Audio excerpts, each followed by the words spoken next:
Bueno, esta mañana, antes de empezar el culto, queremos saludar a algunas personas que nos visitan por primera vez. Por lo menos acá tengo el nombre de Christopher Araya. ¿Dónde está don Christopher? Levante su mano para saludarle.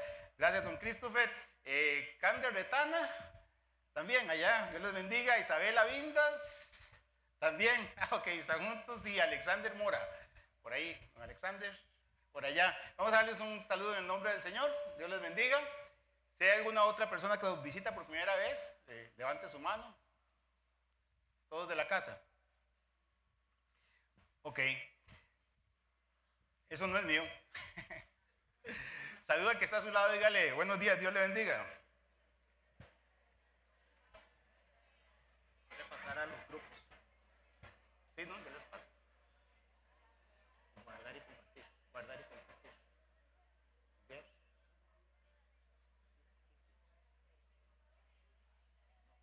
No. Guardar y compartir.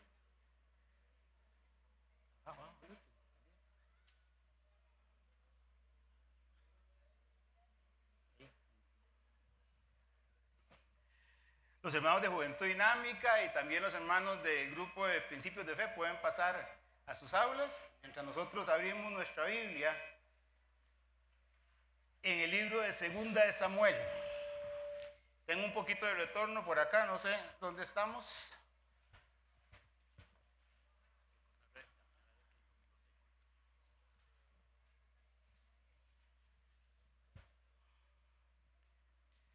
El próximo domingo tenemos culto. El hermano Juan Carlos dijo que no, pero sí tenemos culto, ¿verdad? Para que lo tenga presente.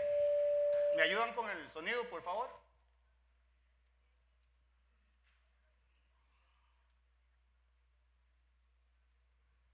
Segunda de Samuel, capítulo 6, versículos 10 al 11.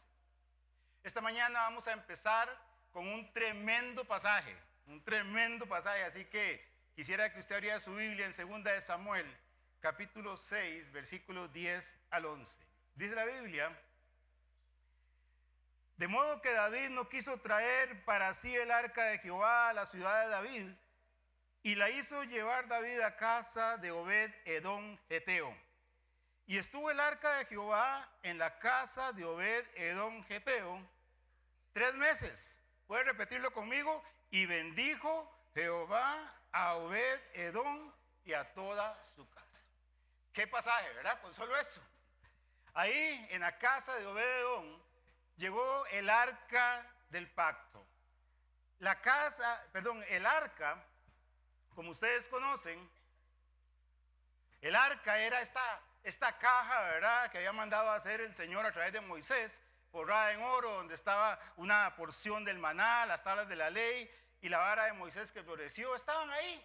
Y era un símbolo de la presencia de Dios. Era cuando Dios se manifestaba ahí donde los dos ángeles tocaban sus alas. Era el Shekinah, donde de alguna manera Dios se manifestaba, y era un tiempo precioso. Era esa gloria de Dios que venía. Y ahora esta caja, la gloria de Dios representada en esta caja, llega a la casa de Obed Edom. Y este hombre empieza a generar una rápida y notoria prosperidad. ¿Y sabe qué yo quiero decirle esta mañana? Que esto debemos entender como primera lección, que la presencia de Dios, cuando llega a la vida de una persona, cuando la presencia de Dios llega a un hogar, cuando la presencia de Dios está en una iglesia, algo bueno tiene que pasar. Amén. Si usted no conoce al Señor esta mañana, yo quiero que usted piense en invitarlo a ser parte de su vida para que su vida cambie. Dice la Biblia que si alguno está en Cristo, nueva criatura es, que las cosas viejas pasaron y aquí todas son hechas nuevas. Y si usted es creyente, pero no tiene una comunión real con el Señor, yo le invito esta mañana a que usted deje su vida ser gobernada por el Señor, y su vida cambiará y podrá tener la paz y el gozo que usted necesita. Obed Edom prosperó, y en términos nuestros, la casa de Obed Edom tenía agua 24 horas al día, en abundancia. El jardín empezó a florecer, había abundancia de comida, el negocio prosperó. No había una carreta, sino 2 carretas de bueyes. La gente veía a sus hijos y decía: wow, ¿qué pasó en esos muchachos? todo lo que pasaba en esa casa era el motivo de una bendición. Era evidente que este hombre estaba siendo bendecido.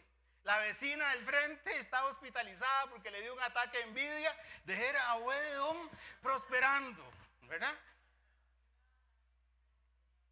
Pero como siempre, hermanos, para poder entender la Biblia, para saber de qué estamos hablando, porque usted diría, entonces lléveme la caja de Obed-edom a mi casa, yo también quiero prosperar. Hay que entender la historia, hay que analizar el contexto, hay que entender por qué estamos aquí en 2 Samuel capítulo 6. Y para poder entender esto, hay que ir a 1 Samuel capítulo 6, capítulos, 1, 2 y 3 en adelante. Y esto es una historia que tiene un recorrido de 20 años. Evidentemente, por motivos de tiempo, no lo podemos hacer hoy, pero yo quiero explicarle lo que está pasando y quiero que usted ponga atención para que podamos seguir el ritmo de la historia, ¿verdad? Entonces, en estos días, cuando 20 años hacia atrás, si retrocediéramos el reloj 20 años hacia atrás, el tiempo, son los tiempos de los jueces que están terminando. En aquellos días, dice la Biblia, no había rey en Israel y cada uno hacía lo que bien le parecía, cada uno hacía lo que le daba la absoluta gana. Entonces, en esos tiempos de falta de liderazgo, de falta de dirección, hay un sacerdote que en esos momentos tiene unos 83, 84 años, que se llama Elí. Elí es un sacerdote viejo, pero es un sacerdote que también ha perdido su visión espiritual, es un sacerdote que ha perdido también su visión física, y es un sacerdote que ha perdido todo el control sobre su hogar. De hecho, sus hijos, Ofni y Fines, son dos, perdón la expresión, maleantes que están ahí en el templo, que se acuestan con las mujeres que llegan al templo, que toman de las ofrendas para ellos. Y entonces Dios le dice a este hombre, Elí, mira, tu casa está inclinada para mal. Yo no voy a prosperarte en nada.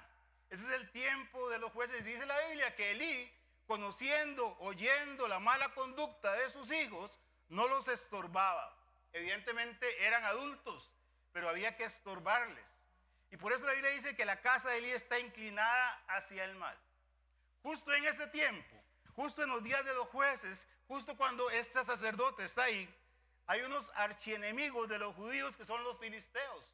Y los filisteos empiezan a pelear contra los judíos, contra los hebreos. Y entonces, ellos, tras una derrota, dicen, ¿qué vamos a hacer? ¿Cómo podemos garantizarnos que podemos ganar esta batalla? Y entonces a alguien se le ocurre traer el arca. Dice 1 Samuel capítulo 4, versículos 3 y 4. Cuando volvió el pueblo del campamento, los ancianos de Israel dijeron, ¿por qué nos ha herido hoy Jehová delante de los filisteos? Traigamos a nosotros de Silo el arca del pacto de Jehová, para que viniendo entre nosotros nos salve de la mano de nuestros enemigos. Y envió al pueblo a Silo, y trajeron de allá el arca del pacto de Jehová de los ejércitos que moraba entre los querubines. Y los dos hijos de Elí, Ofni y Fines, estaban allí con el arca del pacto de Dios. Estaba justo en este pasaje el lunes orando, pidiéndole a Dios dirección a ver si este era el mensaje para hoy. Y estaba ahí, en este pasaje, con el dedo puesto ahí, y me llega un comunicado de Facebook recordando una historia de hacía 3 años. Y esa historia era exactamente ese mismo pasaje que yo tenía, ¿verdad? Y, Señor, usted me está confirmando, así que aquí estoy, ¿verdad? Hermanos, los guardianes del arca permitieron que el arca fuera llevada a la guerra. Lo veían como si fuera un amuleto, lo veían como la suerte que tenían. Pensaban estos hombres Ofni y Fines que vivían una vida desastrosa, que ellos podían vivir como quisieran y que la gloria de Dios los iba a proteger. Pensaba el pueblo de Israel que ellos podían vivir en el desastre que tuvieran y que Dios los iba a bendecir. Y la segunda enseñanza esta mañana, antes de entrar en el mensaje, es que Dios no se manifiesta en una vida que lo menosprecia, en una vida que vive en desorden, en una vida que tiene en poco su presencia, que poco le importa a Dios. Dios no se va a manifestar ahí. Usted conoce la historia. El arca es capturada y dice la Biblia que Elí estaba viendo por las persianas con su corazón en la mano, pensando qué había pasado con el arca. y cuando le dicen que sus 2 hijos han muerto y que el arca ha sido robada por los filisteos, dice la Biblia que este hombre que estaba obeso cae de espaldas y se desnuca y muere. Murió Elí, murieron sus 2 hijos, e Israel perdió el arca. La presencia, la manifestación de Dios, la gloria de Dios entre ellos fue a parar a tierras filisteas. Evidentemente hubo un problema para los filisteos. Lo pusieron en el templo del dios Dagón. Y todos los días la imagen del dios Dagón caía delante del arca. Y ellos entendieron que algo había. Y empezaron a tener problemas porque les surgieron algunas enfermedades y hubo una plaga, una muerte. Y estos filisteos dijeron, esto es por tener el arca. Esto es un problema para nosotros. Y entonces ellos lo que hacen es devolverla. Ahora estamos en 1 Samuel capítulo 6. Acompáñenme un segundito también. No, estamos en primera. No, yo estoy en 1 Samuel. Les dije que eran 20 años. 20 años no es nada, dijo Gardel, pero aquí sí, ¿verdad? 1 Samuel capítulo 6, versículos 1 y 2. Estuvo el arca de Jehová en la tierra de los filisteos, ¿cuánto? 7 meses. Entonces los filisteos, llamando a los sacerdotes y adivinos, preguntaron, ¿qué haremos del arca de Jehová? Hacenos saber de qué manera la hemos de devolver y enviar a su lugar, porque nos causa problemas. Versículo 7. Haced pues ahora un carro nuevo, y tomad luego 2 vacas que críen, a las cuales no haya sido puesto yugo, y uncid las vacas en el carro, y haced volver sus becerros de detrás de ellas a su casa. La pusieron en una carreta nueva y la mandaron. Dice el versículo 19, que el arca llega, se va sola ahí caminando, y llega a tierras de Israel, ahí a la frontera. Entonces Dios hizo morir a los hombres de Bet-Semes, porque habían mirado el arca de Jehová, porque paró el arca en Bet-Semes, y ellos se asomaron, e hizo morir del pueblo a 50,000 70 hombres. Y lloró el pueblo porque Jehová los había herido con una gran mortandad. Y dijeron los de Bet-Semes, ¿quién podrá estar delante de Jehová, el Dios Santo? Ojalá dijéramos nosotros eso todos los días. ¿A quién subirá desde nosotros? ¿Quién se va a hacer cargo de esta arca? Y enviaron mensajeros a los habitantes de Kiriat Jeraim diciendo, los filisteos han devuelto el arca de Jehová, descended pues y llevarla a vosotros. Viera, tenemos el arca ahí, ¿no la quieren ustedes? Capítulo 7, versículo 1.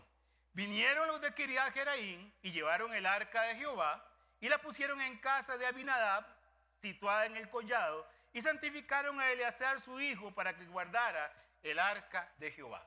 Tener el arca era un problema, tener el arca era un gran riesgo. Era como que hubieran puesto una mina terrestre en el patio de su casa y a usted lo pongan a hacerle jardín, digamos, algo así. Como cocinar con leña a la par de un tanque de gasolina, algo así, ¿verdad? Difícil. Usted podía esperar cualquier cosa. Pero finalmente el arca llegó a las tierras de Abinadab, a la casa, era un collado, y allí dicen, ¿dónde la ponemos? Ah, aquí hay una casa de un levita que se llama Abinadab, y su nombre significa generoso, probablemente es buena gente. Y entonces lo pusieron a cuidarla. Abinadab dijo, ¿qué es el arca? Bueno, póngala ahí en la cochera, le puso un manteado, le dijo a su hijo Eleazar, Eleazar, vos que sos el mayor, vení a hacerte cargo, tené cuidado. Y cerraron la puerta y pasaron 20 años y no pasó nada. A partir de este momento, cuando el arca la pusieron en la casa, pasaron 20 años. Y vea lo que pasó en 20 años. El sacerdote había muerto, Elí. Se levantó el sacerdote Samuel. Se levantó un prospecto del rey que era Saúl. Saúl llega a ser el primer rey de Israel. En la Biblia habla del reinado del rey Saúl. Se levanta un rey conforme al corazón de Dios que es David. Y David llega al trono. Pasan 20 años y no se menciona el arca. ¿Por qué? Porque al rey Saúl no le importaba la presencia de Jehová. Él estaba haciendo las cosas en su presencia, en sus fuerzas. No se acordó. Pero entonces llega el rey David. Y el rey David tenía hambre, tenía sed de Dios. Un hombre que buscaba la presencia de Dios. Y David dice en la Biblia, tengo que traer el arca aquí a mi tierra. Tengo que traer el arca aquí a la tierra de mi casa. Yo quiero que la presencia de Dios esté en mi casa, en la ciudad de David. Ojalá todos tuviéramos el corazón de David, ¿verdad? Y es aquí, 20 años después, donde conectamos las dos historias. Y ahora sí, segunda de Samuel, capítulo 1, versículo 11, lo vamos a leer.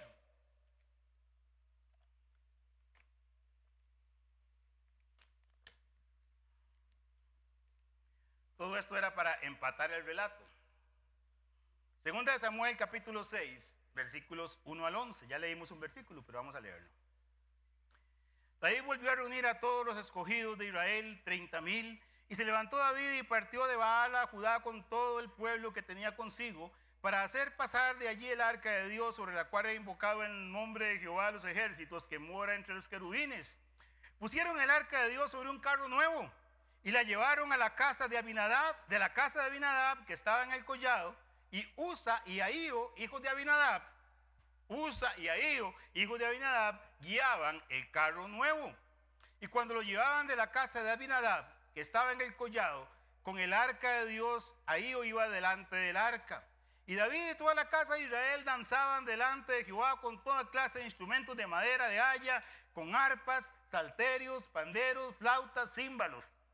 Y cuando llegaron a la era de Nacón, Usa extendió su mano al arca de Dios y la sostuvo porque los bueyes tropezaban. Y el furor de Jehová se encendió contra Usa y lo hirió allí Dios por aquella temeridad y cayó allí muerto junto al arca de Dios. Y se entristeció David por haber herido Jehová a Usa y fue llamado aquel lugar Pérez Usa hasta hoy, que significa el quebrantamiento de Usa. Y temiendo David a Jehová aquel día, dijo: ¿cómo ha de venir a mí el arca de Jehová? De modo que David no quiso traer el arca para sí, el arca de Jehová, en la ciudad de David, y la hizo llevar David a casa de Obed-Edom Geteo. Y estuvo el arca de Jehová en la casa de Obed-Edom Geteo 3 meses, y bendijo Jehová a Obed-Edom y a toda su casa, el versículo que ya habíamos leído. Pero ven todo lo que está pasando. David está haciendo todo el esfuerzo para llevar el arca, pero David tiene mucho entusiasmo y poca dirección espiritual. Y entonces comete un error que ahora vamos a analizar. Y este hombre Usa muere. Cuando Usa muere, David se da cuenta que metió la pata, que tenía buenas intenciones, pero que algo hizo mal. Y entonces no siguió las instrucciones de Dios. Mientras averigua qué es lo que pasó, mientras se da cuenta qué fue lo que hizo mal, él decide llevar el arca a la casa de un levita que estaba ahí cerquita, la casa de Obed-Edom. Y después de todo lo que usted ha oído, ¿qué hubiera hecho usted si le tocan la puerta y le dicen: mira, aquí tengo el arca del pacto, que mató a 70,000 allá y 54,000 allá, y a Usa lo acaba de matar? ¿Qué haría usted? ¿Qué excusa hubiera puesto usted? No tengo campo. Pero este Obed-Edom obedeció, y en solo 3 meses fue prosperado grandemente. De todo lo que les he contado, aquí hay 2 temas, 2 preguntas, dos líneas para poder tener la enseñanza de hoy. La primera es: ¿por qué el arca estuvo 20 años en la casa de Abinadab y no pasó absolutamente nada? ¿Por qué solo estuvo 3 meses en la casa de Obed-Edom y Dios lo bendijo a él? Y la segunda pregunta: ¿cuál es la forma correcta de llevar el arca de Dios? Trasladado esto a nosotros hoy como creyentes, ¿cuál es la manera correcta en que usted y yo debemos vivir para aportar la presencia de Dios en nuestras vidas y que la gente sepa que Dios está ahí? ¿Cuál es la forma? Hoy vamos a detenernos más en la primera pregunta. ¿Por qué Dios bendijo a Obed-Edom y no a Abinadab? No tenemos un pasaje explícito sobre el tema, pero comparando los pasajes hay algunas aplicaciones e implicaciones que yo veo, que podemos sacar algunas enseñanzas prácticas para usted y para mí hoy. La primera razón es no asumir su propia responsabilidad. ¿Recuerdan ustedes este pasaje, 2 Samuel 7, 1 a 2, que ya lo leímos? Dice el versículo 2, al final de la pantalla: desde el día que llegó el arca de Kiriat-Jearim, vinieron los de Kiriat-Jearim y llevaron el arca de Jehová y la pusieron en casa de Abinadab, situada en el collado, y santificaron a Eleazar su hijo para que guardara el arca de Jehová. Abinadab era un hombre de la tribu de Leví. El tema era de máxima importancia y también era de máxima peligrosidad. Podía matarlo a él, podía matar su familia, podía matar el pueblo. También era un motivo de honor, porque el arca, ellos conocían la historia y sabían que Dios se revelaba ahí durante el tiempo que estuvieron caminando por el desierto y que Dios se aparecía en el arca. Entonces era un tema importante. Y ahora la presencia de Dios literalmente estaba en su casa, ahí en la cochera, digo yo. Pero este hombre le dice a su hijo Eleazar: vos que sos el mayor, Eleazar, encárgate, tened mucho cuidado nada más. Cuando vemos el pasaje que acabamos de leer en 2 de Samuel capítulo 6, que el arca iba y que iban los dos hijos de Abinadab, uno se llamaba Usa y el otro se llamaba Ahío, no menciona la Biblia para nada, ¿a quién? A Abinadab. Y no menciona la Biblia para nada a Eleazar, que era el sacerdote encargado del cuidado. No sabemos con certeza qué les pasó, pero no creo que nada bueno. Y aquí la meditación, el punto en el que yo quiero detenerme, es que todos, ustedes y yo, tenemos responsabilidades que asumir y no podemos o no debemos simplemente delegarlas a otros. Lamentablemente hoy vivimos una crisis en las familias, una crisis en los hogares, una crisis en los matrimonios, porque nosotros los hombres, porque nosotros los encargados de poder llevar el liderazgo, los llamados a ejercer la cabeza del hogar, a ser sacerdotes espirituales sobre nuestra casa, simplemente nos cruzamos de brazos a esperar que nuestra esposa o eventualmente alguno de nuestros hijos mayores que es espiritual asuma nuestras responsabilidades. Y no llevamos la Biblia a la casa, no llevamos la oración a nuestra casa, no dirigimos la vida de los hijos, no amonestamos, no estorbamos y queremos que Dios nos bendiga.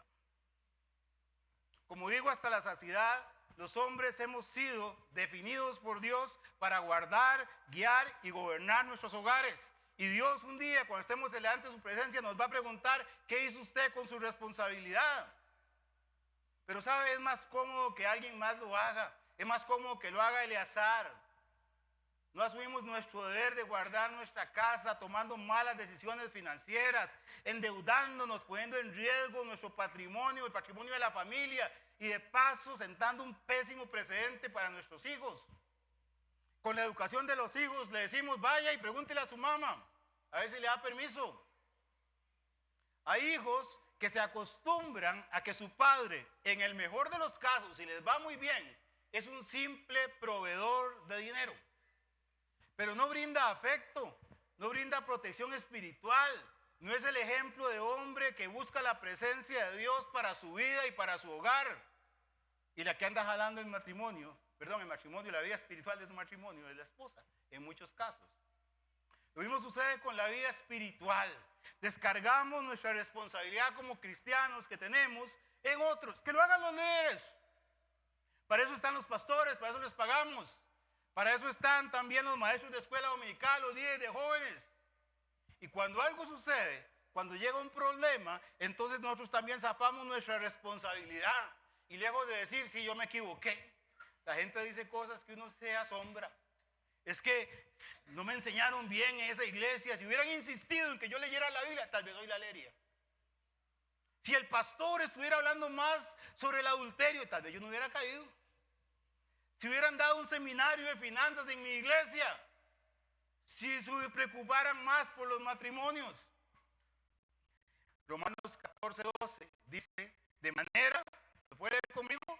Que cada uno de nosotros dará a Dios cuenta de sí. No hay quite. Así que pues, dice 1 Corintios 4:1 y 2, téngannos los hombres, dice Pablo, por servidores de Cristo y administradores de los misterios de Dios. Ahora bien, se requiere de los administradores, ¿qué dice? Que cada uno sea hallado fiel. Eso dice la Biblia. Pero dejemos este primer punto por acá, para entrar al segundo.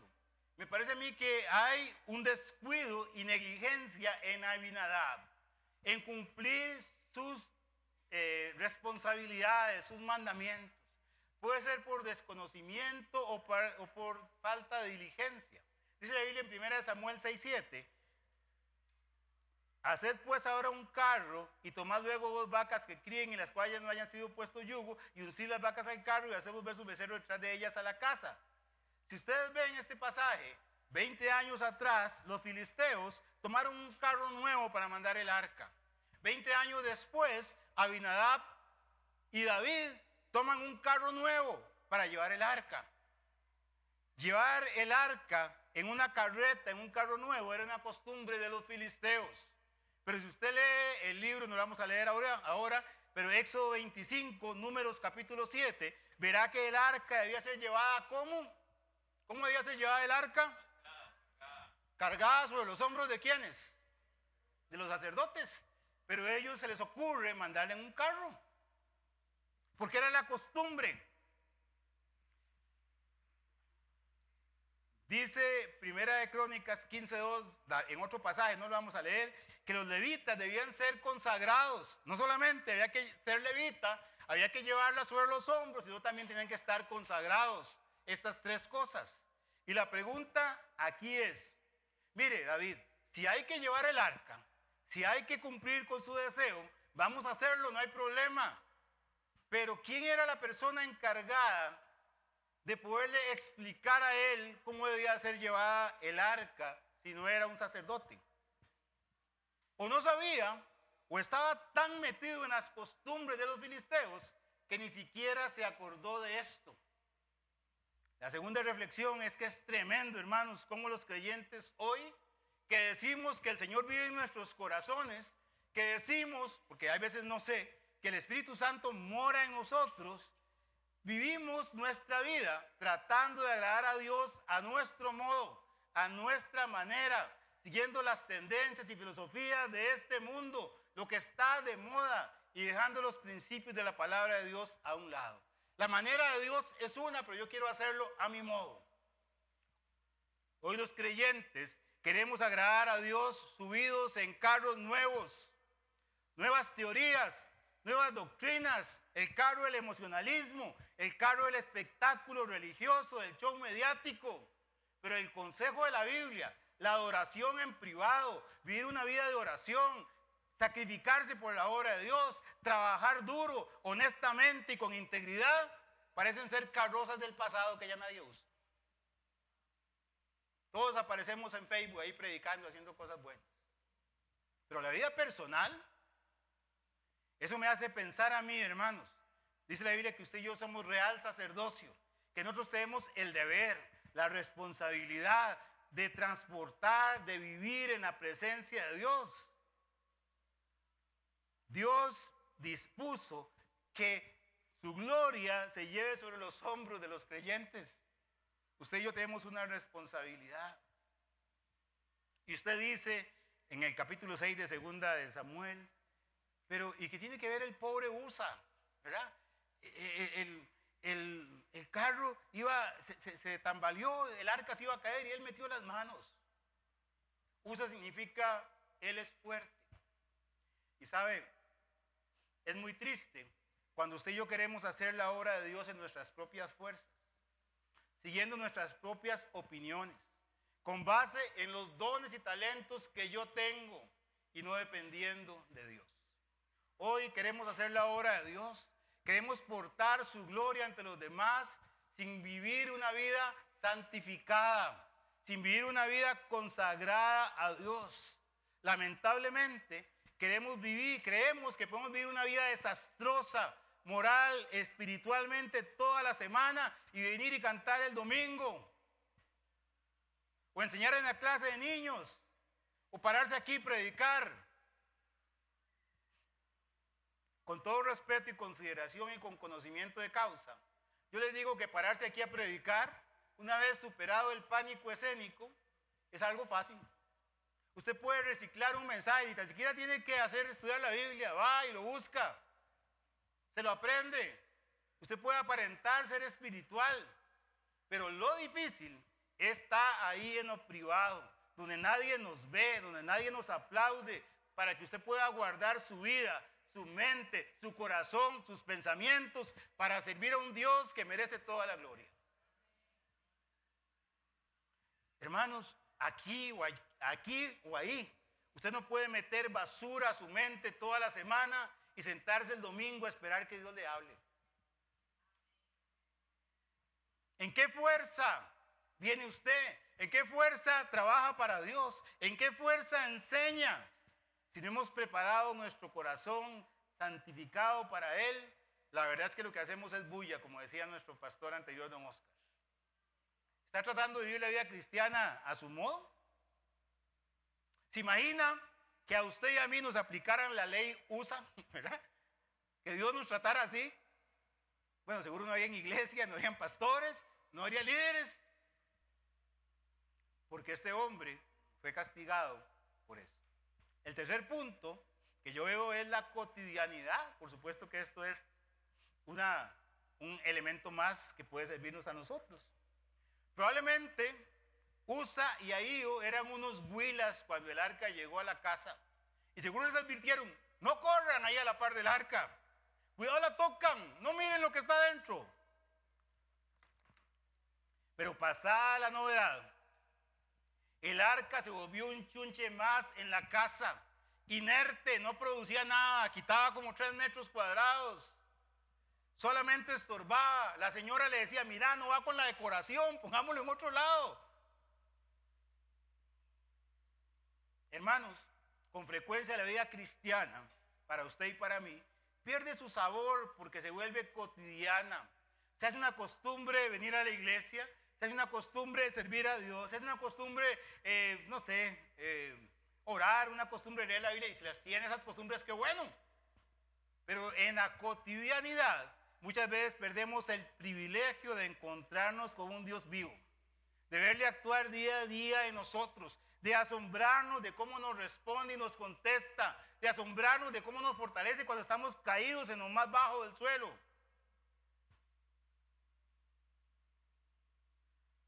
Y algunos de ustedes, y puede ser que yo también en algún momento, como en la casa de Abinadab, pasa Dios viviendo 20 años en mi casa y no pasa nada.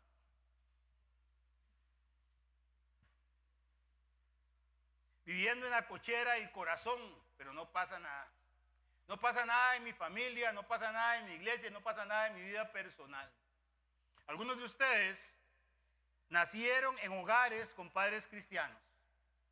Algunos padres se equivocaron mucho, otros no tanto, pero al final de cuentas todos trataron de hacer bien su tarea. Algunos les dieron un buen ejemplo. Algunos padres los enseñaron y los cuidaron en los caminos del Señor. Y la pregunta hoy es, ¿dónde está tu vida espiritual? ¿Dónde estás? ¿Usted vive una vida digna de la herencia espiritual que recibió de sus padres, de sus maestros, de sus pastores? Tal vez han pasado 15, 20 o 30 años y en usted no pasa absolutamente nada. Yo lo invito esta mañana a que usted piense en su corazón si realmente el Señor está en su corazón. O vives una vida tan alejado de Él que has apagado el Espíritu Santo, lo has contristado en tu corazón. Pero en cambio, en la casa de Obed-Edom, bastaron 3 meses de vivir honrando a Dios para que su vida fuera grandemente bendecida y transformada. Y en cuarto lugar, las muchas ocupaciones. Hay veces a la cotidianidad se sube la costumbre, el trabajo que tenemos, las cosas que hacemos, y Dios se vuelve un Dios irrelevante. Si pensamos en las historias, la casa de Elí, 20 años atrás, la casa de Abinadab y ahora la casa de Obed-Edom, las 3 casas, aunque tienen resultados diferentes, tienen un principio de vida similar. Y el principio de vida es un principio que yo aprendí hace muchos años. Un principio, no digo que siempre he podido honrar ese principio, pero un principio que lo he visto manifestado en la vida de algunos de ustedes, en la vida de gente que aprecio mucho, de la vida de gente en el ministerio. Ese principio está en 2 Samuel capítulo 2, 1 Samuel capítulo 2, versículo 30. Y usted lo puede leer conmigo, está aquí en pantalla porque es solamente una parte de ese versículo. Lo podemos leer, dice, por tanto, Jehová, el Dios de Israel, dice, yo honraré a los que me honran y los que me desprecian serán tenidos en poco. Honre a Dios y Dios va a trabajar por usted. Dios honra a los que rehonran, pero también Él menosprecia a los que le tienen en poco.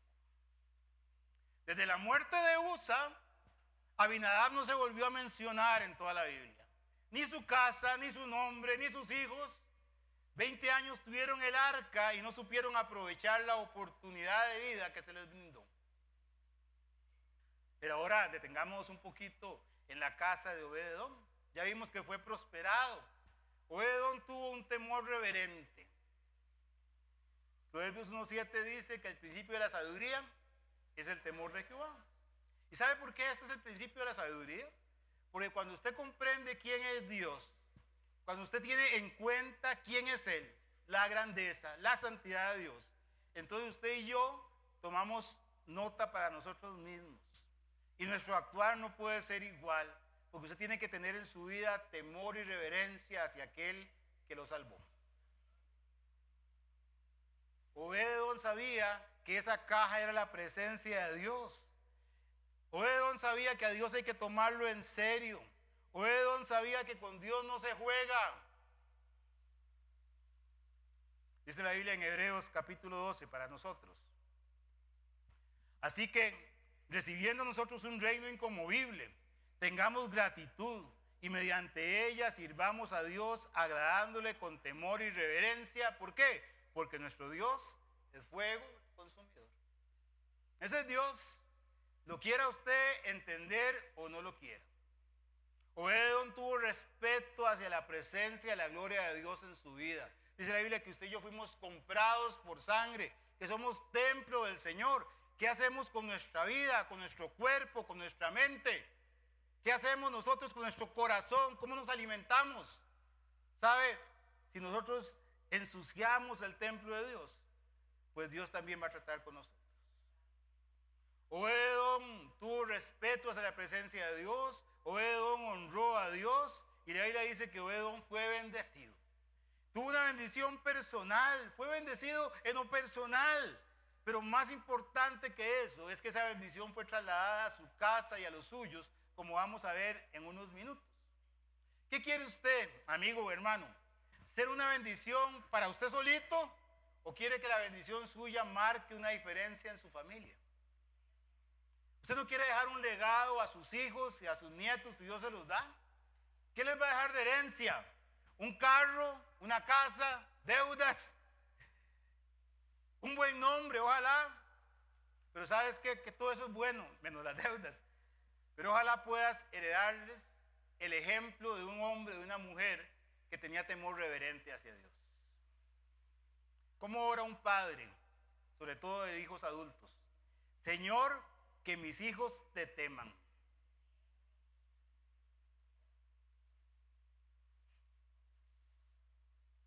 Uno desearía que la bendición personal que uno tiene sea una bendición que se extienda hacia otros. Es parte de mi propia responsabilidad. Pero sabe, cada persona es responsable de lo que recibe. Probablemente ustedes conocen casos de personas que se han esforzado toda la vida trabajando y le han dejado una herencia a sus hijos. ¿Y qué pasa con los hijos? Algunos la aprovechan, otros la malgastan, otros la pierden, otros la menosprecian. Pero al final de cuentas, cada uno de nosotros dará cuenta a Dios de sí. Dice el capítulo 6, versículo 12. Y con esto vamos al segundo punto, que la bendición de Obed-edom sirvió de testimonio a David y al pueblo. Fue dado aviso al rey David diciendo: Jehová ha bendecido la casa de Obed-edom y todo lo que tiene a causa del arca de Dios. Entonces David fue y llevó con alegría el arca de Dios de casa de Obed-edom a la ciudad de David. Aquí está David y le dicen: mira, David, Obed-edom ha sido bendecido, ha prosperado. Y entonces David entiende que ya Dios se ha aplacado en su ira y que él puede traer el arca. Él ha estudiado cómo hacerlo. De este pasaje yo entiendo que qué bueno, hermano, hermana, qué bueno, amigo, que su vida sea bendecida por el Señor. Qué bueno que su vida sirva de testimonio a otros de que Dios cuida y bendice a sus hijos. Pero qué bueno también que su vida anime a otros a seguir los propósitos de Dios. Hace 2000 años, Pablo le decía al anciano Gallo, su amado amigo: amado, yo deseo que tú seas prosperado en todas las cosas son todas, y que tengas salud, también que prospere tu salud, así como prospera tu alma. El propósito de Dios es que nosotros tengamos bendición en Dios. Y esta bendición hemos explicado que no es el éxito material, sino que la prosperidad, según la Escritura, es someter nuestra vida a los propósitos de Dios y que Dios nos lleve a donde Él quiere llevarnos de acuerdo con su voluntad, para su honra y para su gloria. Eso es la prosperidad. Ningún evangelio de prosperidad. Otra cosa, el Señor lo que dice es, lo importante es mi reino. Buscar primeramente el reino de Dios y su justicia. ¿Y qué? Y todas las cosas serán añadidas. Y usted y yo, además de las bendiciones que podemos recibir en nuestra vida, somos bendecidos espiritualmente. Dice la Biblia que somos bendecidos con toda bendición espiritual.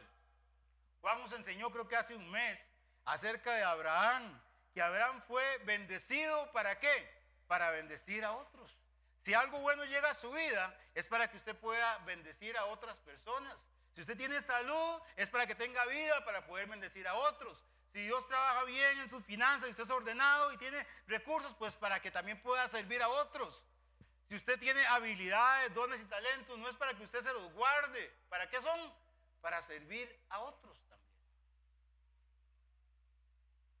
Y en tercer lugar, la bendición de Obed, esto está precioso, se trasladó a sus hijos y a otras generaciones. Lo invito a leer 1 Crónicas, capítulo 26, que es este mismo relato que se repite en el libro de Crónicas. 1 Crónicas, capítulo 26. Antes de leerlo, yo no sé qué hizo Obed-edom el día que le dijeron, le tocaron la puerta de la casa y le dijeron, Obed-edom, dice el rey David que ya se va a llevar el arca. ¿Usted qué haría? Seguro yo la abrazo, ¿verdad? No se la lleven. Me ha ido muy bien con el arca. Pero este hombre Obed-edom siguió la presencia de Dios en su vida. Vea lo que dice capítulo 26, versículo 1. También fueron distribuidos los porteros de los coreitas, Meselamías, hijo de Coré, y los hijos de Asaf. Sigue el pasaje, versículo 4. Los hijos de Obed-edom, Semaías el primogénito, Josabad el segundo, Joel el tercero, el cuarto Zacar, el quinto Natanael, el sexto Amei, el séptimo Isacar, el octavo Peulai, y eso que ya había sido prosperado, ¿verdad? Antes, con tantos hijos, porque Dios había bendecido a Obed-edom. También de Semaías, su hijo, nacieron hijos que le fueron señores sobre la casa de sus padres, porque eran varones valerosos y esforzados. Y los hijos de Semaías, Omni, Rafael, Obed, Elzabad y sus hermanos, hombres esforzados, asimismo Eliú y Samaquías, todos estos de los hijos de Obed-edom, ellos con sus hijos y sus hermanos, hombres robustos y fuertes, ¿para qué? Para el servicio, 72 de Obed-edom. La casa de Obed-edom fue prosperada para siempre. Estos hombres llegaron a servir en la casa de Dios. El mismo Obed-edom, creo que está en otro pasaje, no sé si lo tengo por acá. ¿Cuál era? Versículo 12. No, perdón. 15. Y para Obed-edom la puerta del sur y a sus hijos la casa de las provisiones del templo. Además de que estaban guardando las puertas, Obed-edom le fue dada que resguardara la puerta del sur, la puerta por donde entraba el rey, nada más ni nada menos. Y las provisiones del templo, eran hombres confiables, les ponían dar las llaves y no se comían el queso. El anhelo de todo padre, el anhelo de toda madre que ama al Señor, es que sus hijos honren a Dios, que caminen por sus sendas, que tengan temor de Él. En conclusión, hermanos, dos varones israelitas tuvieron la misma oportunidad, pero trabajaron distinto. Abinadab delegó sus funciones en uno de sus hijos y hubo consecuencias. Obed-edom las asumió y fue bendecido y prosperado, porque la Biblia habla de una ley de la siembra y la cosecha. No os engañéis, Dios no puede ser burlado, porque todo lo que el hombre sembrare, eso también segará. En la familia de Abinadab recogió dolor, en la familia de Obed-edom avivamiento. Los hijos de Abinadab tuvieron como resultado muerte. Los hijos de Obed-edom resultaron apasionados por servir a Dios. ¿Qué clase de casa desea usted ser para Dios? ¿Un Abinadab o un Obed-edom? Yo termino esta mañana con una historia que seguramente usted conoce. La historia que les cuento es la historia de Jonathan Edwards y Max Jukes. En 1874, un sociólogo llamado Richard L. Dugdale era un miembro ejecutivo del Comité Ejecutivo de la Prisión de Nueva York y también del Colegio de Harris, y este hombre le fue encargado un estudio para poder analizar la vida de los reos que estaban ahí y ver cómo se relacionaba esto con su familia. Y este hombre tomó a Max Jukes de ejemplo y también a Jonathan Edwards, que seguramente usted conocerá algo de Jonathan Edwards, si no ahorita le explico. Max Jukes nació en el año 1700 y vivió en Nueva York. Un bebedor empedernido, ¿verdad?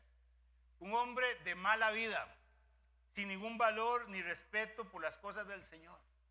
Nunca creyó en el Señor, no educó a sus hijos en los caminos del Señor, y en el momento de este estudio, de 1026 descendientes de Jukes, 300 murieron en forma prematura. 100 fueron enviados a prisión y estuvieron en un promedio de 13 años. 120 fueron prostitutas. 100 fueron alcohólicos. Y en aquel tiempo, esa gente le costó al gobierno de Estados Unidos millones de dólares. Jonathan Edwards nació en 1703 y también vivió en Nueva York. Un hombre que seguramente usted sabrá que fue usado por Dios para un gran avivamiento. Un día hablaremos de Jonathan Edwards.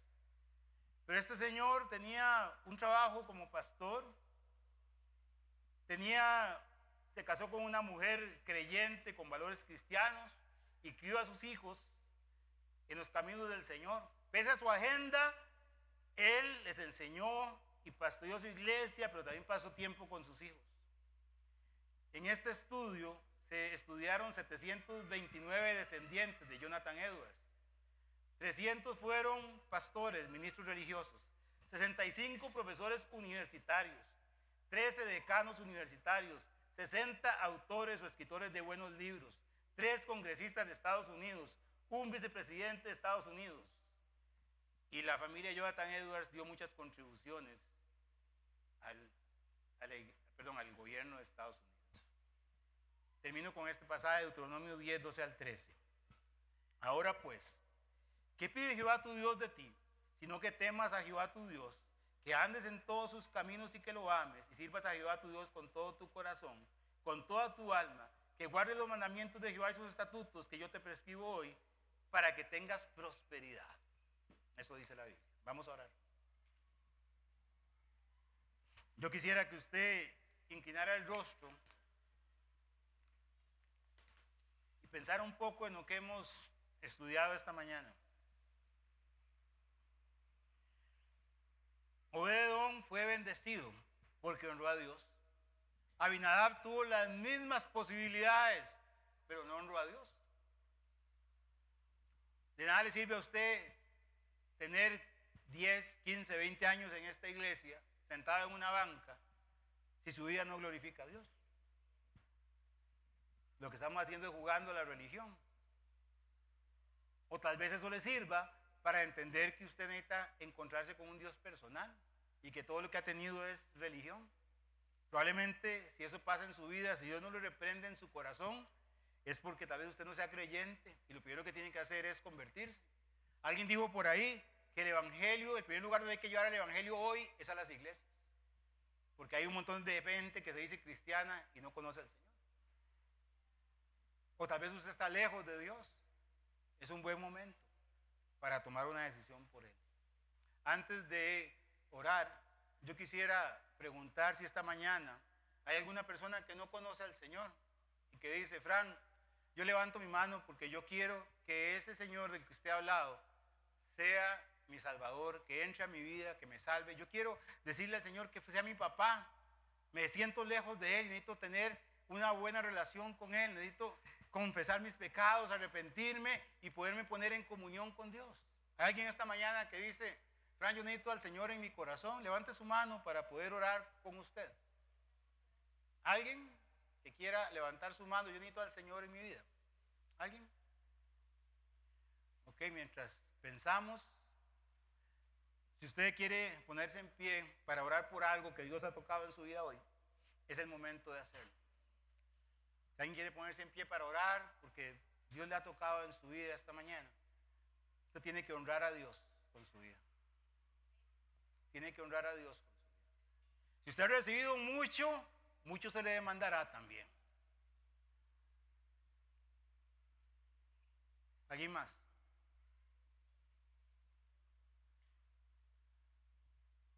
Señor, esta mañana nos postramos delante de ti de corazón, con reverencia, porque reconocemos quién eres tú. Dice la Biblia que el principio de la sabiduría es el temor a ti. Señor, nosotros quisiéramos tener temor a ti. Un temor reverente, un temor que te honre, que te glorifique. Queremos vivir vidas que te agraden. Queremos aceptar el reto de vivir con la presencia tuya en nuestros corazones, mostrándolo a los demás, siendo bendecidos por ti en todas las áreas, porque tú eres un Dios que ha prometido, Señor, que está con nosotros en medio de las tristezas y dificultades también. Y Señor, esta mañana queremos ponernos delante suyo para, con el ejemplo de este hombre, Obed-Edom, darte el lugar que tú te mereces, Señor. Yo te pido, Señor, que no pasemos como Abinadab años sin que suceda nada en nuestra vida, sino que nos pongamos en tus manos, Padre Santo. Que usted haga la obra en medio nuestro esta mañana. Cuida a nuestra familia. Yo sé que todos los que tenemos hijos acá, como Obed-Edom y como hablé ahora, quisiéramos que nuestros hijos te teman de corazón. Quisiéramos que tengan una relación personal contigo. Todos nosotros que también vivimos nuestras vidas, quisiéramos que usted se complazca en nuestras vidas, que te honremos y te glorifiquemos en todo lo que hacemos. Que te pongamos a ti en primer lugar. Y si alguna otra cosa ha estado ocupando el primer lugar en nuestras vidas, queremos rendirla a ti también, Señor, para que usted haga la obra perfecta.